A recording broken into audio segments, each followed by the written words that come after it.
Yon mga kasirama, magandang gabi po sa inyo. Ito po ay flashlight. Ayan o. Magkakandling kasi ako ng itlog ng serama. Kung ilan po yung nagfertile dun sa nililimliman ng aking hen.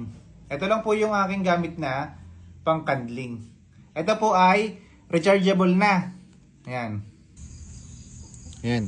Ito mga kasirama ay fertile siya pero namatay na yung similya niya. Ito mga kasirama, ang goods na itlog. Kung makikita nyo naman parang lumalangoy-langoy. Pansin ba? Ayan Ayun. Ito, hindi to fertile mga kasirama. Ayan fertile din yan mga kasirama. Ito, wala din mga kasirama Pero nag-fertile siya Yan, kung makapansin nyo to. Nag-fertile siya pero namatay na din yung similya niya.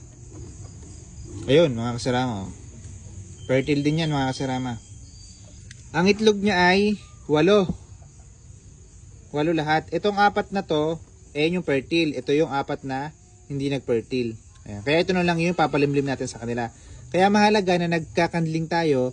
Dahil itong mga to na hindi naman fertile, maaagawan pa ng init yung mga nag-fertile na yan.